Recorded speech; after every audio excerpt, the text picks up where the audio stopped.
अंजलि की उम्र लगभग 30 साल हो चुकी थी। वो एक स्कूल में टीचर की जॉब करती थी। अंजलि के घर में उसकी माँ के अलावा उसका छोटा भाई और भाभी भी रहा करते थे। 30 साल की उम्र होने के बाद भी अंजलि की अब तक शादी नहीं हुई थी।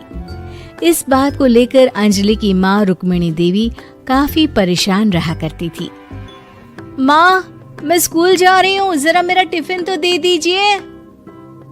अब क्या पूरी जिंदगी मैं तुझे टिफिन बनाकर देती रहूंगी? अरे कुछ सोचा भी अपने बारे में या बस ऐसे ही? क्या माँ, सुबह सुबह फिर वही बातें लेकर बैठ गई। माँ गलत क्या कह रही है अंजलि दीदी? इतनी उम्र हो चुकी है आपकी, माँ कब तक आपकी सेवा करती रहेंगी? भाभी, मैंने माँ को कब कहा कि मेरी सेवा करो? वैसे भी अपना टिफिन मैं खुद तैयार कर लेती हूँ, बस टेबल से उठाकर देने को ही तो कहा था। वैसे अंजलि दीदी, देखा जाए तो टिफिन उठाकर देने की उम्र तो आपकी है। आपका अपना घर परिवार बच्चे होते तो ये जिम्मेदारी आज आप पूरी कर रही होती। एक बात मेरी समझ में नहीं आती, अगर मेरी शादी नहीं हुई तो इसमें मेरी क्या गलती है और तुम सब लोग मेरे पीछे क्यों पड़े रहते हो? अरे कुछ कहना क्या पीछे पड़े रहना होता है? अपने छोटे भाई को देख, तुझसे 3 साल छोटा है लेकिन 2 बच्चे खेल रहे हैं आंगन में। मुझे आप लोगों की कोई बात नहीं सुननी, जा रही हूँ मैं। और आप में से किसी को मेरा कोई काम करने की जरूरत नहीं है, मैं खुद संभाल लूंगी। इतना कहकर अंजलि वहां से चली जाती है। शाम को जब अंजलि अपने स्कूल से लौटकर घर वापस आ है तो उसने देखा कि पड़ोस वाली निर्मला चाची वहां पर बैठी हुई थी। क्या बात है अंजलि बिटिया, नौकरी करके वापस आ गई? जी चाची जी, कैसी हैं आप?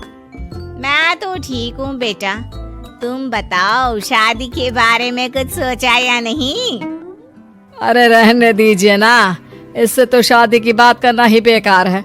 कुछ भी कहो तो गुस्सा करती है, बात बात पर आंखें दिखाती है। माँ, आप ऐसा क्यों कह रही हैं? मैंने कब आप पर गुस्सा किया? अरे अंजलि बेटा, तुम्हारी माँ ठीक ही तो कहती है। 30 की होने आई हो, अब तुम्हें भी शादी वादी कर लेनी चाहिए। चाची जी, आप तो ऐसे कह रही हैं जैसे शादी करने से मैंने मना किया हो। रहने दीजिए निर्मला चाची, हमारी अंजलि दीदी को अभी तक उनकी पसंद का दूल्हा नहीं मिला ना, इसीलिए वो शादी नहीं कर रही। भाभी, ऐसी कोई बात नहीं है। अरे तो फिर क्या बात है? तुम्हारी माँ ने तुम्हारे लिए इतने रिश्ते ढूंढे लेकिन तुम्हें कोई पसंद ही नहीं आता। क्या है ना चाची जी, हमारी ननद रानी नौकरी जो करती है ऐसे ही थोड़ी ना किसी को पसंद कर लेंगी। अरे भाई, नौकरी का घमंड है तो बात अलग है, कोई और बात हो तो बताओ, कोई रास्ता निकाला जाए। नहीं नहीं चाची जी, कोई बात नहीं है, बस मुझे अभी तक अपनी पसंद का कोई मिला नहीं है। सुन लिया आपने, इस लड़की के तो पर आए हैं और इतनी उम्र में अपनी पसंद का कोई मिलेगा भी नहीं इसे। माँ, आप मेरी शादी को लेकर हमेशा मुझे ताने क्यों मारती रहती हैं? अपनी माँ की बातें तो ताने लगती है। ताने हैं? बताओ, मैंने कुछ गलत कहा क्या? देखो, ये सब छोड़ो, मेरी दूर की बुआ का बेटा है, उसकी अभी शादी नहीं हुई है, उम्र होगी कोई 34-35 साल। आप कहें तो बात आगे बढ़ाऊं? अरे हाँ हाँ, क्यों नहीं, ये भी कोई पूछने की बात है। अरे जल्दी से लड़के को यहाँ बुला लो। माँ, आप मुझसे पूछे बिना मेरी शादी की बात करने जा रही हैं और मेरी उम्र 30 भी पूरी नहीं हुई है। निर्मला चाची कह रही है कि वो लोग 35 साल का है। अंजलि दीदी, आपको क्या लगता है इस उम्र में कोई फिल्म का हीरो आएगा आपके लिए? देखिए, अब पसंद और नापसंद की बात तो रहने दीजिए, पसंद करने की उम्र तो आपकी निकल चुकी। अब तो जो भी मिले उसी से शादी कर लीजिए, इसी में भलाई है। तेरी भाभी बिल्कुल ठीक कह रही है। अब जैसा रिश्ता मिले उसके लिए हाँ कर देना, ताकि हम भी गंगा नहाए। ठीक है, चलिए मैं उस लड़के को कहती हूँ, वो कल ही अंजलि को देखने आ जाएगा। अगले दिन निर्मला चाची के दूर का रिश्तेदार अंजलि को देखने उसके घर आता है। उसका नाम था अजय। अंजलि जी, तो आप नौकरी कर रही हैं, वो भी स्कूल में? जी हाँ, मैं स्कूल में टीचर हूँ। हमारी बेटी बहुत होशियार है। अरे पढ़ने लिखने में इतनी होशियार है, इसीलिए तो इसकी नौकरी लगी है स्कूल में। हाँ ठीक है आंटी जी, जरा मुझे भी तो बात करने दीजिए आपकी बेटी से। जी पूछिए ना, क्या पूछना चाहते हैं? अंजलि मैडम, ये तो बताइए कि आपने अभी तक शादी क्यों नहीं की? बस ऐसे ही, कहीं कोई रिश्ता पसंद नहीं आया इसलिए। लेकिन क्या मैं आपसे पूछ सकती हूँ कि आपने शादी क्यों नहीं की? अंजलि, क्या कर रही हो तुम? लड़कियों को इस तरह की बातें नहीं शोभा देती। रहने दीजिए आंटी जी, आपकी बेटी काफी पढ़ी लिखी है, मैं उनके सवाल का जवाब दे ही देता हूँ। वो क्या है ना, मुझे भी अभी तक अपनी पसंद की कोई लड़की नहीं मिली। अच्छा, कोई बात नहीं। वैसे आपकी तनख्वाह कितनी है? कितना कमा लेती हैं महीने का? जी यही कोई 25,000 महीने। बस 25,000? इतने से क्या होता है? इतने से तो आजकल घर भी नहीं चलता।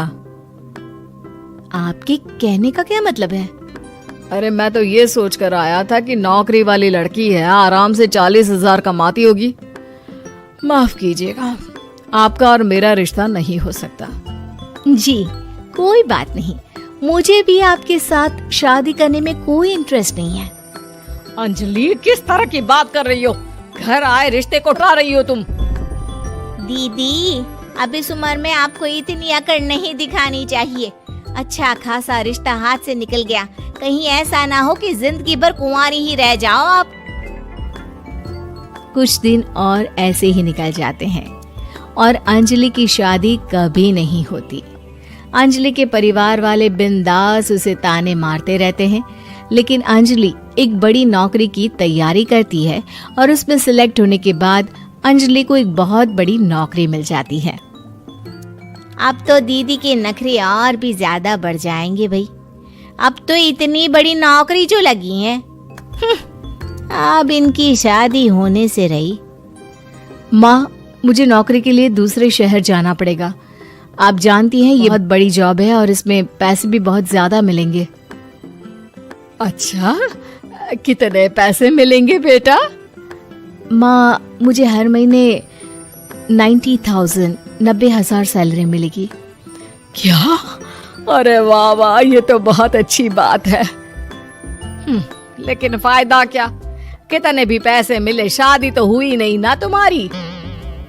अंजलि नौकरी करने के लिए दूसरे शहर में चली जाती है और जब कुछ महीनों के बाद वो वापस घर आती है तो उसे अपने पति के साथ देखकर उसके घर वाले हैरान रह जाते हैं।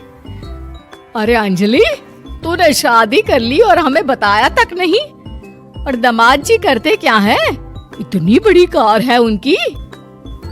माँ, मैं आपको सब कुछ बना चाहती थी, लेकिन आप सबके ताने सुनकर बहुत दुखी हो गई थी और इसीलिए मैंने अपनी पसंद से शादी कर ली। मेरे पति मेरे साथ ही ऑफिस में नौकरी करते हैं और बहुत बड़े अफसर हैं। और एक बात बताऊं